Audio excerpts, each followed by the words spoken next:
It started with a sharp, unexpected pain that wouldn't go away. The morning felt like any other, muggy, already 79 degrees Fahrenheit, and the office AC barely keeping up. I'd clocked in at 7:30, poured myself a coffee, and was halfway through a stack of property loss reports when something hit me. A discomfort I couldn't explain. I stood up, quietly left my desk, and decided to take the rest of the day off. Before we continue, write in the comments, where are you watching from, and how old are you? Because sometimes, betrayal doesn't start with a fight. It starts with a missing detail, and ends with everything on fire. I'm Eric Bishop, 42 years old. I live just outside Tampa and work as a claims specialist at Tampa Municipal Insurance. I've been married to Tracy, an accountant, for 15 years. We have 2 daughters, Maya, 14, and Kenzie, 12. I've never been the kind of man who makes dramatic decisions. I budget, I fix things myself, I check expiration dates on groceries. I believed in our life. In my wife.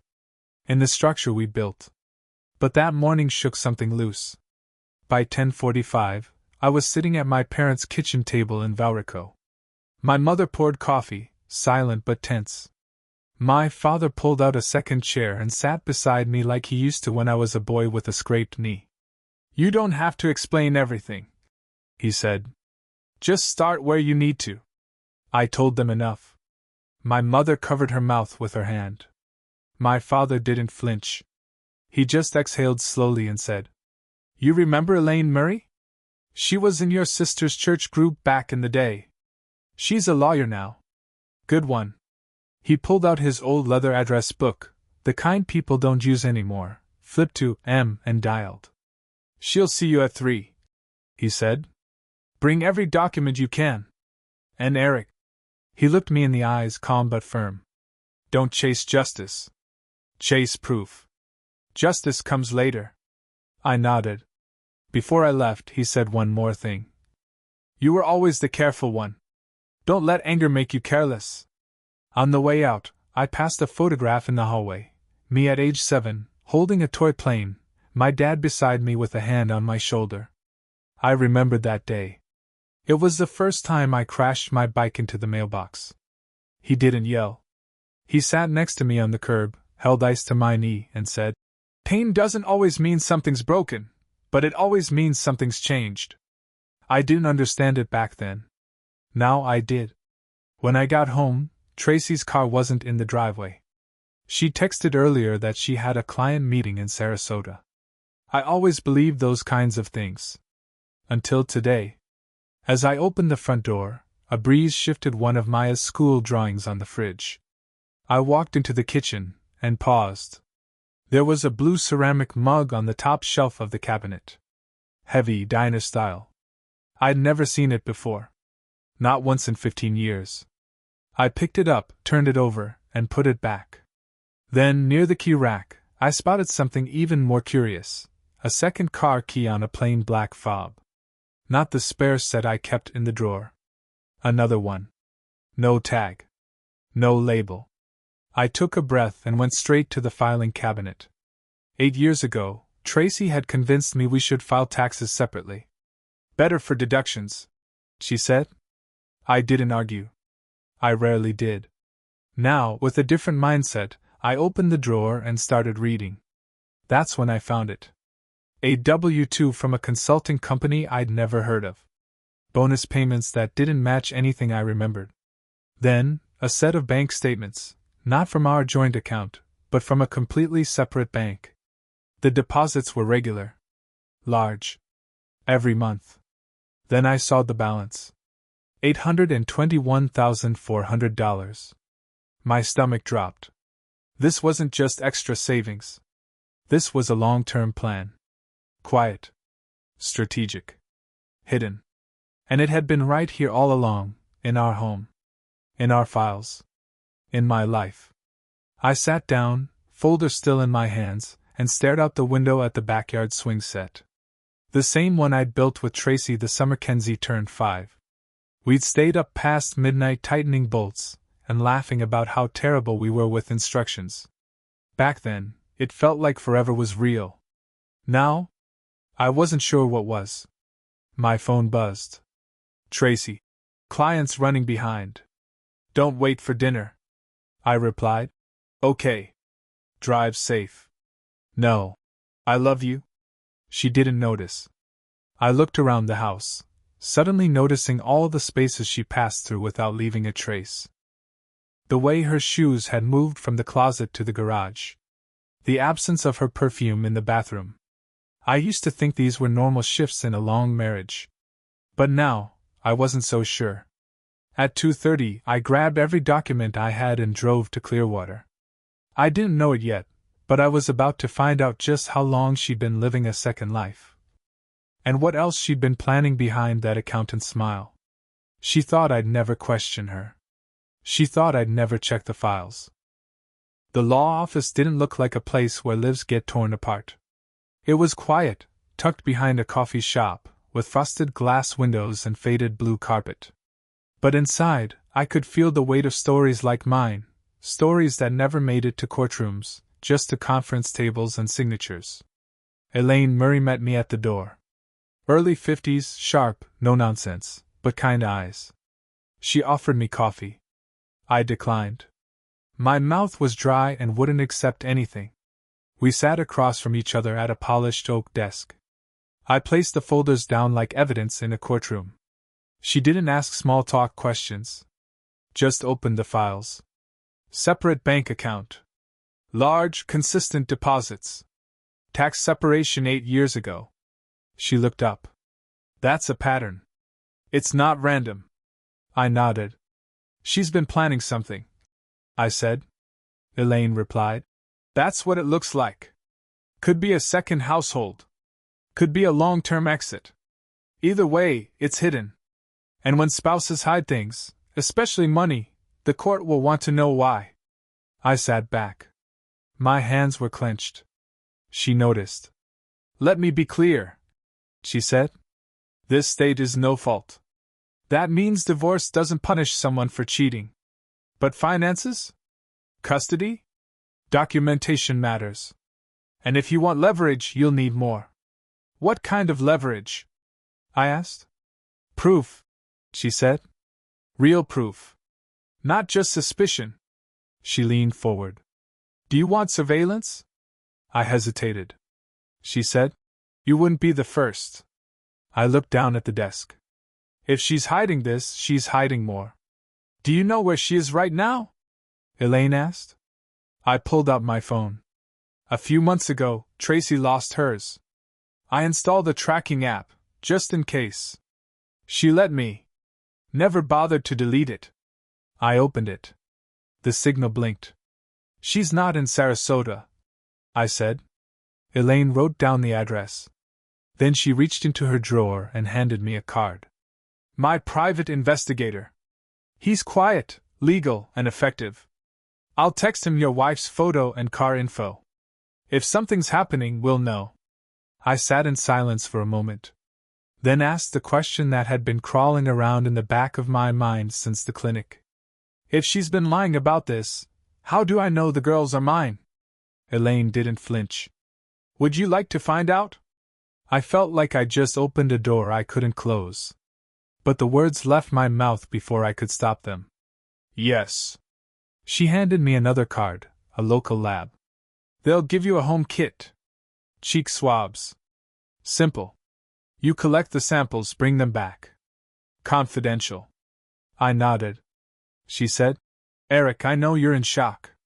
But you're already doing something most men can't, you're staying calm. I said nothing. Calm wasn't the right word. Numb was closer. She continued. Once we have evidence, we can talk strategy. For now, be smart. Stay quiet. Don't confront her. What about the kids? I asked. Should I tell them? Not yet, she said. Not until you know more. Let them keep their world intact for a few more days. I stood up. Thanked her. Wrote a retainer check. Then left.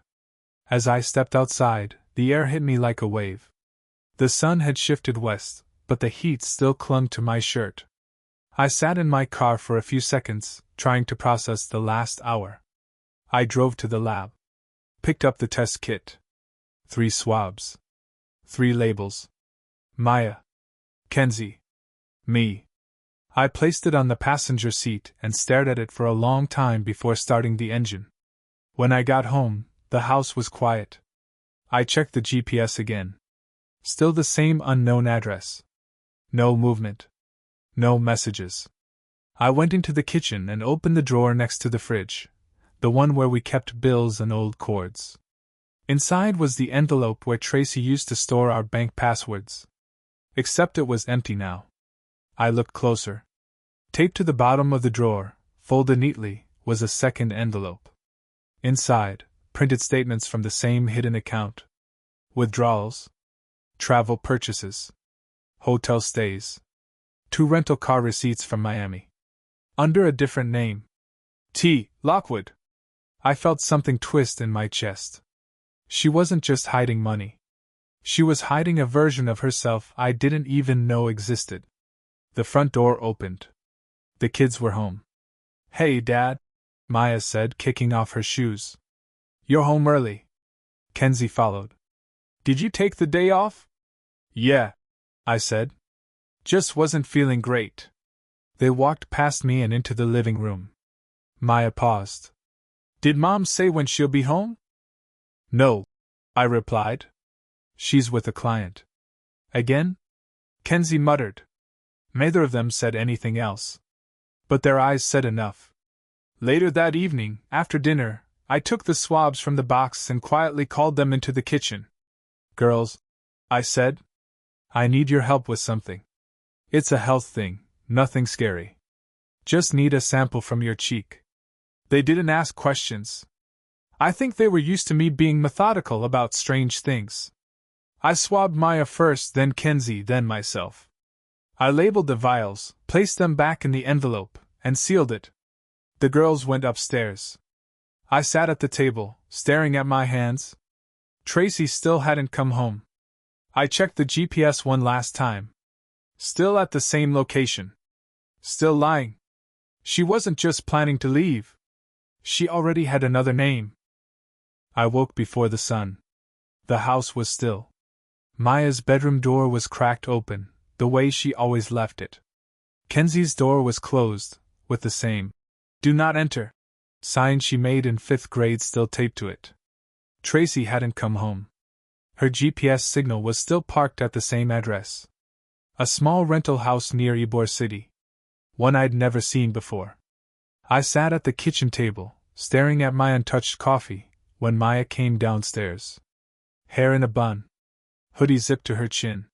She poured cereal, didn't speak. I asked, "You sleep okay?" "Yeah." Then, after a pause, "Why didn't Mom come home last night?" I lied. "She had to stay near a client's office. Long drive." Maya stirred her cereal but didn't eat. "She's been gone a lot," she said. "More than usual." I nodded. "I know." She looked at me, searching for something in my face. "Dad," she said quietly, "can I ask something?" "Anything." She hesitated. "Why does Mom have 2 phones?" I didn't move. Maya continued. "I saw them last week. One in her purse, the other under the passenger seat. I thought maybe it was for work, but she told me not to touch it. Got mad. Weird mad." A silence stretched between us. I asked, "Did she ever tell you not to talk to me about it?" Maya nodded. My jaw tightened. I softened my voice. "You did the right thing telling me." She looked relieved. Then scared. "Am I in trouble?" "No.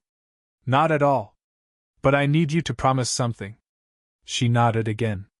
"Don't talk about this to anyone. Not even Kenzie." "Not yet," she whispered. "Okay." And just like that, the first piece of truth hadn't come from my wife, it came from my daughter. By 9 a.m., I was outside the house on 14th Street where the GPS showed Tracy's car. I parked half a block down in an empty church lot. It was a single-story rental. Stucco walls. White Toyota in the driveway, hers. Curtains drawn. No movement. I waited. I had no real plan. Just anger disguised as patience. At 10:06, the front door opened. Tracy stepped out. Hair down. Casual clothes. Phone in one hand, purse over shoulder. She walked to her car, looked around, and got in. I didn't follow her. Not yet. Instead, I got out and walked toward the house. From the porch, I saw the mailbox. The name on the label wasn't Bishop. It was T. Lockwood. Same alias from the bank statements. I took a photo and walked away. Back in the car, I followed her GPS again. She was heading east, toward downtown. I stayed 10 blocks behind. She parked near a cafe on 7th Avenue. Got out. Met someone at the corner. Tall. Male. About 40. Short beard. Athletic build. They didn't hug. Just walked inside together. I took a photo. License plate on his truck, North Carolina tags. I didn't follow them inside. I wasn't ready. Instead, I drove home. At 1:24 p.m., I dropped off the DNA kit at the lab in Clearwater. They said results would be ready by Tuesday. The rest of the day blurred. I grilled chicken. Played cards with the girls. Replied to work emails. Pretended. At 6:33 p.m., Tracy texted. Running late. Don't wait up. I replied. Okay. No questions. No emotion. She had no idea what was unraveling. That night, I opened our safe in the master closet. Inside were old documents, birth certificates, her passport, backup drives. Behind the drives was a small envelope. Inside, a rental agreement. 3 months ago, Tracy had signed a 6-month lease for the 14th Street house. Under the name Tessa Lockwood. Occupation listed. Independent consultant. Emergency contact. Tyler Grant, the man from the cafe. I googled him. Marketing director. Divorced. Lives in Charlotte. Multiple Florida business trips logged on LinkedIn. It wasn't just an affair. It was a second life. I sat on the edge of the bed alone. Her perfume still lingered on the pillow. I didn't cry. I didn't scream. I just felt something settle into my spine, cold and firm. This wasn't about cheating. This was about being erased. From her future. From my own home. She was going to vanish, take the girls, take the money, start over as someone new. Unless I acted first. She had another name. Another house. Another man. But she didn't know I had her passwords. It rained that morning.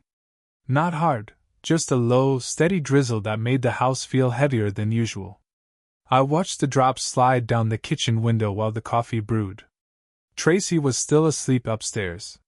She'd come home after midnight, didn't bother to explain. I didn't ask. That Sunday, I wasn't a husband anymore. I was a strategist. At 11:03 a.m., she left to grab groceries. I waited 5 minutes, then walked into our bedroom. Opened her nightstand. Phone charger. Lip balm. A notebook, the kind she used for client notes. And something else, a slim black USB drive tucked under a receipts envelope. I took it. Back in my office, I plugged it into my work laptop. Most of the files were standard. Tax PDFs, spreadsheets, travel plans. But one folder was password protected. I knew Tracy. Her passwords were always some combination of birth years and song lyrics. I tried the girls' birthdays. Nothing. Then, her high school graduation year plus her favorite album title. It opened. Inside, a subfolder labeled Lockwood Finances. There it was. Property listings in South Carolina and Georgia. LLC registrations. Documents showing the transfer of $250,000 from her personal account to a holding company called Stonewall Strategies, LLC. Owner, Tessa Lockwood. I took screenshots. Saved everything twice. One copy in the cloud, one on a drive I slipped into my sock drawer. Then I went further. Her email was still open on her desktop. I searched keywords. Tyler. Wire transfer. Custody. One thread stood out. A conversation dated 6 weeks ago. Tyler Grant. We'll need the papers signed before July.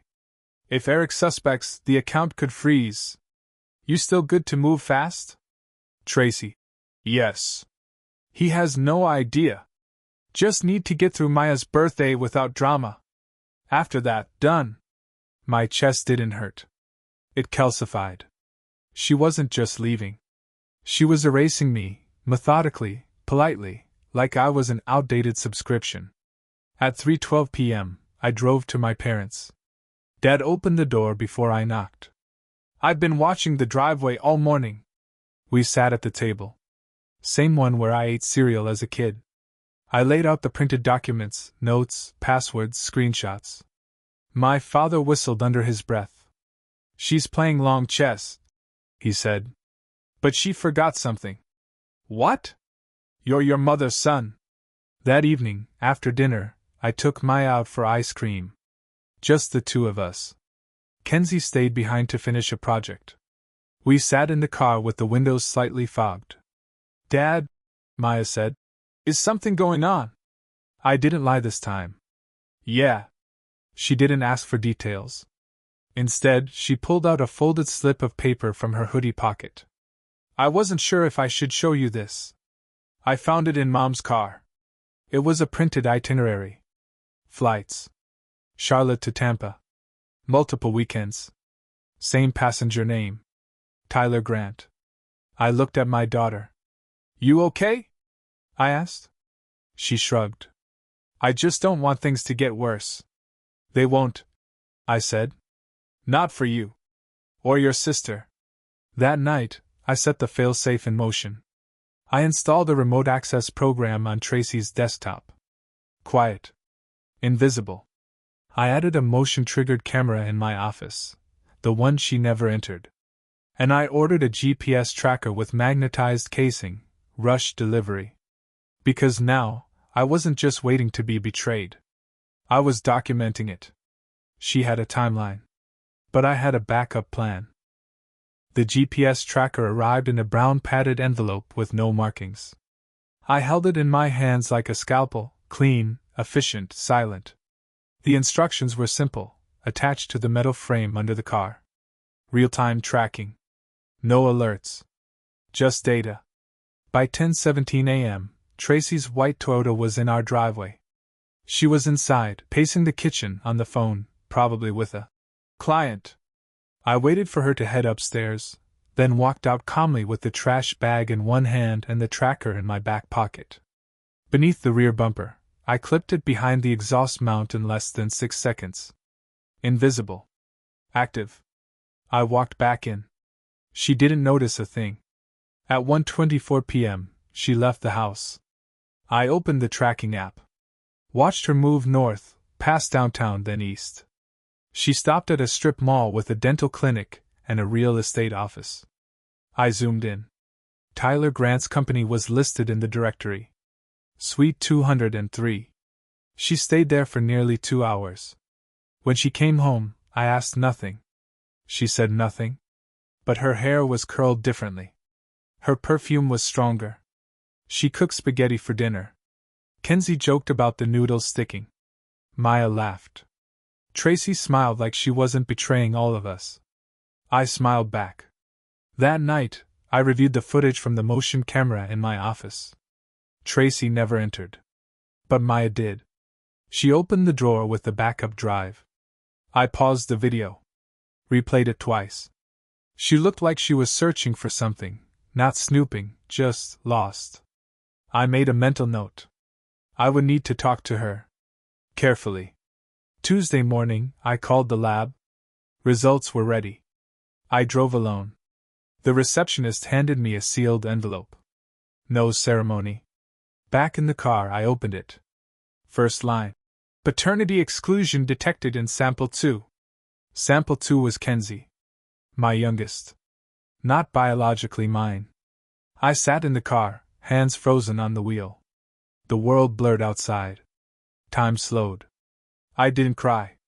Just swallowed something that felt like hot metal. She was 12. My daughter. My girl. The one who used to fall asleep on my chest after thunderstorms. And I wasn't her father. That evening, Tracy came home late again. I was in the garage, organizing old boxes. She walked in, holding a takeout bag. You hungry? She asked. I said, Where were you? She blinked. Client meeting ran late. You okay? I stepped closer. What's his name? Silence. Tracy, I said again, quieter. What's his name? She stared at me. For a long second, I saw the mask slip. Then she laughed, soft and fake. You're being paranoid. No, I said. I'm being honest. She walked past me, like it didn't matter. But she didn't eat that night. I uploaded every document to a secure folder and created a scheduled email to my attorney, set to autosend in case anything happened. I printed copies. Hid them at my father's. I moved half of our joint funds into a protected account with a new password. And I booked a consultation with a custody attorney for Thursday morning. Because now I knew two things. She had a plan. I had more evidence than she ever imagined. One daughter wasn't mine. The other was starting to suspect. Kenzie was on the porch, earbuds in, hoodie pulled tight. She didn't look up when I stepped outside. I sat next to her. She removed one earbud. You okay? I asked. She shrugged. Fine. The air was thick, warm and damp after the afternoon storm. The streetlights were just beginning to flicker. I need to ask something, I said. And I need you to answer honestly. She looked at me sideways. Did your mom ever tell you not to talk to me about things? Kenzie hesitated. Sometimes. What kind of things? She said you wouldn't understand. Or you'd get angry. And did you believe that? Kenzie turned toward the street again. No, she said. But I didn't want to be in the middle. That night, I checked the GPS log. Tracy's car hadn't moved in 4 hours. The signal was still at the same place it had been the night before, a hotel outside Clearwater. I zoomed in. Suite 216. I clicked the Notes tab and added a time marker. Wednesday. 7:42 p.m. Suite 216. Clearwater. I downloaded the still frame from the motion camera back home. Tracy had gone into my office that morning. 10 minutes. Left with something in her hand, the black USB. I had backups. But she didn't know that. At 9:03 p.m., I found Maya in the kitchen, staring at her phone. She didn't notice me at first. You okay? I asked. She locked the screen. Yeah. I waited. She said, Kenzie told me something weird. What? That mom's been lying to both of us. About everything. My heart didn't speed up. It slowed. I said, What do you think she meant? She said she overheard Mom talking to someone. Saying she's tired of pretending. Tired of playing house. I leaned against the counter. She told you this tonight? Maya nodded. She was upset. Then, Dad, is something happening? I told her the truth. Just enough. That your mom's been living a second life. And she doesn't want us in it. Maya didn't cry. She just nodded. Okay, she whispered. Thursday morning, 6:58 a.m. I got a text from my attorney. Got the documents. Let's meet at 2:30. Office is private. At 8:22 a.m., Tracy walked into the kitchen in a navy blazer. Hair perfect. Phone in hand. She looked at Maya, then me. Morning, she said. We both said nothing. She poured coffee. Stirred it slowly. Then, is something wrong? I asked. Why don't you tell us? Tracy froze. What's that supposed to mean? I looked her straight in the eyes. You know. She blinked twice. Her hand shook slightly. She put the cup down. I have a meeting, she said. Then she left. That afternoon, I met my attorney in a quiet corner office downtown. She wore a gray suit and red glasses, the kind that said, I don't blink first. I handed her everything. Printed documents. Screenshots. GPS logs. Photos. She asked one question. Do you want full custody? Yes, I said. And I want her out. Domestic abandonment with hidden finances, she said. We'll file tomorrow. That evening, Tracy came home just after 8 p.m. She kissed Kenzie on the head. Didn't look at me. In the hallway, she turned and said, We need to talk. Tomorrow. I replied. Tomorrow works. Her hand lingered on the doorframe. Then she went upstairs. I waited until I heard the shower running. Then I opened the basement safe, retrieved the backup files, and emailed a copy to myself from a hidden account. Failsafe. Just in case. One daughter heard the truth. The other saw it coming. Kenzie's middle school graduation was held in the auditorium behind her school. Rows of folding chairs, string lights draped across the ceiling, and a cheap stage set up with a banner. Class of 2025, our future begins. Maya sat beside me, dressed in a navy blouse and black jeans. Tracy was on the other side, silent. She hadn't spoken a word to either of us since the night before. Kenzie walked onto the stage, her long hair tucked behind her ears, her hands clasped tight. When they called her name, she smiled, but it didn't reach her eyes. I clapped. So did Tracy. Just a little too loud. A little too late. After the ceremony, in the crowd of parents and students, I turned to Maya. Ready? She nodded. We waited until Tracy stepped away to speak with a friend. Then I walked to the side exit with both girls. She didn't follow. Not at first. In the parking lot, Tracy caught up. What the hell is going on? She snapped. Where are you taking them? I turned around slowly. To dinner, I said. Then home. Her face twisted. You don't get to make that decision. I handed her a folded envelope. She didn't take it. What is this? Read it, I said. You're being served. She froze. Temporary custody order. Effective immediately. Signed by the judge this morning. You bastard. No, I replied. Just a father who got tired of being erased. At home, Maya helped Kenzie out of her dress while I made dinner. Something simple, grilled cheese and tomato soup. No one spoke for a while. Then Kenzie asked, Where's Mom? I said, Not coming tonight. She nodded. Didn't ask again. Later that night, I opened my email.